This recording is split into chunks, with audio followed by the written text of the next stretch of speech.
Well, something is happening right now in the United States of America, and the mainstream media and our United States government is working jointly, well, to keep the American people in the dark. Well, I'm not going to do that. I'm here to be a real journalist and spread real information. It's no coincidence, in my opinion, that over the past, 6 months, we've had all these attacks on everything from our infrastructure to our cell phones. We had our cell phones go out. We had our hospitals get cyber attacked. We had a bridge taken out that nobody really knows what happened as of yet. Not to mention, we had planes just yesterday being grounded from some kind of software update. At least that's what we're being told. And now, lo and behold, we have 911 outages across 4 separate states immediately following a bulletin that was leaked out about how, well, Department of Homeland Security warns that, cyber threats and cyber issues and cyber hackers could take out our 9/11, and then bang, just like that, it happens. But never fear, they don't know the cause. They don't know what the hell is going on. Well, I'm a real journalist, and I am going to give you the real story and the story that the mainstream media is not going to tell you. But before I do, just a quick break from my sponsor. Now, we have been told our entire lives that wrinkle creams are the way to look younger. But now one doctor says that that's nothing but old news. According to Dr. John Lake, the world-renowned Beverly Hills beauty expert, most wrinkle fixes on the market are nothing but glorified moisturizers. Well, recently, Dr. Lake has focused his attention away from mainstream cosmetic practices. Why?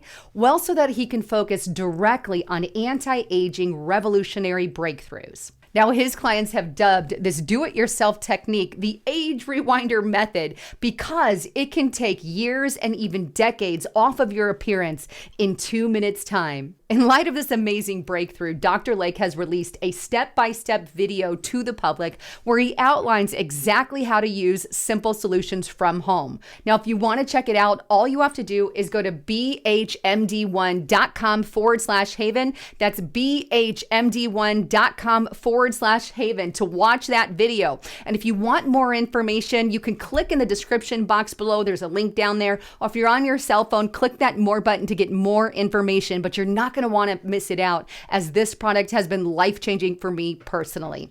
All right, back to the broadcast.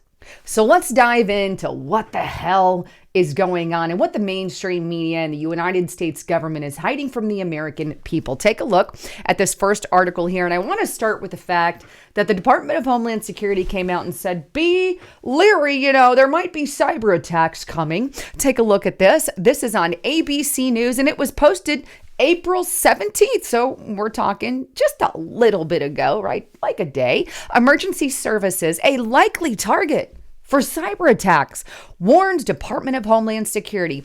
The analysis, which was compiled by DHS and obtained by ABC News, outlines concerns that the emergency service sector can be exploited and mined for sensitive data, in turn hampering medical and law enforcement services and posing an ongoing threat to personal information and public safety. Cyber criminal exploitation of data stolen during ransomware attacks against the emergency service sector likely poses a persistent criminal threat due to the exposure and availability of victims' personal information. According to the April 10th bulletin, ransomware attacks have disrupted the networks of police departments and 911 call center operations. The bulletin continued, putting computer-aided dispatching services out of commission and forcing emergency services to revert to manual dispatching to sustain their operations. So on April 10th, the DHS posts this bulletin and says, be aware, we might get cyber attacks and it'll affect your ability to contact 911. And ABC News puts this out yesterday. It's almost as if they predicted or knew about some kind of attack in advance. But hey, never fear. Literally the next day after this was posted by ABC News, bang, we get this major news. Early on, major 911 outages in 4 states leaves millions without a way to contact local authorities. But don't worry, So far, there's no indication that the 911 outages were caused by a cyber attack. Never mind the bulletin, let's just ignore that. But they go on to say, law enforcement agencies across 4 states were left scrambling following reports of major 911 outages that saw millions unable to contact authorities late Wednesday. Many of the outages reported in Nebraska, Nevada, South Dakota, and Texas were restored by the late evening, while officials haven't said precisely what caused the outages. They come on the heels of a DHS security warning of heightened cyber attacks on 911 services as they move to internet-based systems. So far, there's no indication that the 911 outages overnight were caused by a cyber attack or other malicious acts, says law enforcement. And that is what they told NBC News on Thursday. We're aware of reports of 911 related outages, and we are currently investigating it, the FCC wrote on X on Thursday morning. Dun, dun, dun. So there you have it. Never fear. We don't know what it is, but surely the fact that it attacked 4 separate states and impacted 4 different areas, that has nothing to do with a cyber attack whatsoever.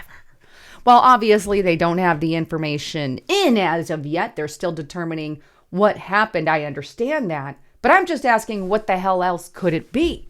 And why was it just, well, these particular phone calls? It's like a lot of malicious stuff is happening right now in the U.S.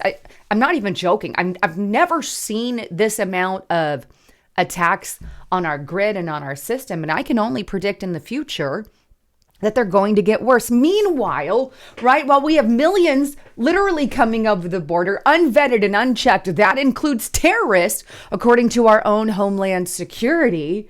Well, never fear, the House impeaches Mayorkas, but then it goes on over to the Senate, and the Senate says, yeah, we're not even going to debate this thing. We're just going to table it and leave them alone. Okay. And now we're getting all these cyber attacks in the U.S. Who's doing it? No, I don't know. Could it be? Who knows? You know, it doesn't matter. We're just letting anybody and everybody in, criminals and non-criminals. And hey, by the way, let's go to a quick reminder of what happened just the other day as well. Coincidentally, around the same time, right? Coincidence? I doubt. Huffington Post. I touched on this in yesterday's report. FAA issues nationwide ground stop for Alaskan airline flights. And I believe they've opened them all back up, but they're saying, oh, it's just a software update. Just an update. Is it though? Meanwhile, by the way, I also touched on in yesterday's report, if you haven't seen it, you're going to want to make sure to check it out on restrictedrepublic.com. But anyway, the software, on that same day that we had these nationwide Alaskan Airlines being grounded, we had the whistleblower coming forward to Congress saying how unsafe these Boeing flights are, these Boeing planes are. Interesting though, right? But what happened a little bit earlier is even more interesting. Earlier this year, we had massive outages of not just AT&T, but multiple cellular devices. We even had Starlink also down in Google Fiber. That was all a part of this, by the way, as a quick reminder, which they're still not necessarily saying it's not a cyber attack. They still said that's not a cyber attack. I don't believe them anymore. I'm sorry, I just don't. NBC News, AT&T service restored after customers hit by widespread cellular outages in the U.S. So we had that happen back in February. Outages, massive amounts of outages. Many of us woke up later that day to find our phones not working, not being able to make 911 calls yet again back in February, at least off of our cell phones. And then we also have this kind of off and on, ongoing, but this one they actually admit is a cyber attack. And here we have CNN. Pharmacies across America are having trouble processing some prescriptions because of a cyber attack. Well, that's kind of been like off and on since the beginning of this year, but that's where we're at. Not to mention this little fiasco that we touched on. And if you want the real story, restrictedrepublic.com. But here we go. BBC. Baltimore Francis Scott Key Bridge collapse. What we know about the ship so far, they have told us nothing of value. It caught fire. The power turned off, came back on, and went back off. And then we just don't know. But of course, don't worry. It's not a cyber attack. like everything else they tell us. It's almost as if we're getting attacked, right? Like we're under attack of some sort. And if that is the case, I predict more similar stuff happening in the very near future. I pray to God that they get it under control if that is what is happening. But I'd love to hear your thoughts, comments, and concerns. What do you think is actually going on? Is at least some, if not all of this linked? Some of it may be due to user error, so to speak, but some of it may not be. Some of it may actually be cyber attacks. And if so, maybe they're attempting to prevent some kind of war, which I don't want to go to war.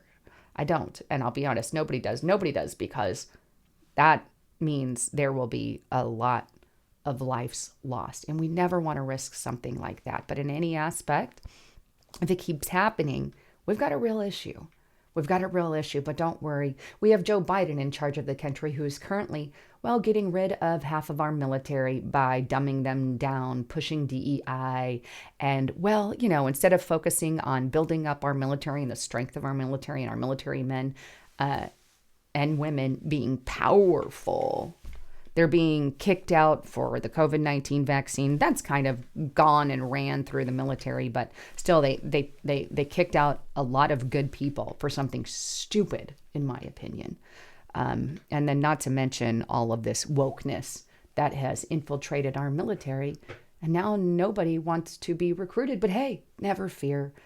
Joe Biden, or shall I say Obama, or shall I say Hillary, or James O'Keefe, actually put in, sidetracking a little bit, who is really in charge, and it's one of Biden's handlers. Jack, I believe, is his name. I may be getting that wrong, but I didn't know his name. And then Ron Klein was one, to say the least. But everybody but Joe Biden is not in charge. Anyway, I love all of you. Thanks again for tuning in. And just as a quick reminder, I know I bring up Restrictive Republic a lot, but I really want to encourage you guys to please get over there. I've got a lot more information on there that you should see, because it really determines, what direction we're headed in the future. And really, if you want to help and be part of the solution, one of the ways that you can be part of the solution is getting the real information from restrictiverepublic.com or other news sources, and then sharing it with other people that you know. And I always include the links to everything, but get to restrictiverepublic.com. Don't be part of the problem. Be part of the solution of how we can fix things. And use the coupon code Lisa and the number 5 to get it for $5 per month. That is a really good deal, especially in light of everything that's going on. But don't forget to use the coupon code. Anyhow, my heart goes out to all of you. I love you all. I'm Lisa Haven, signing out.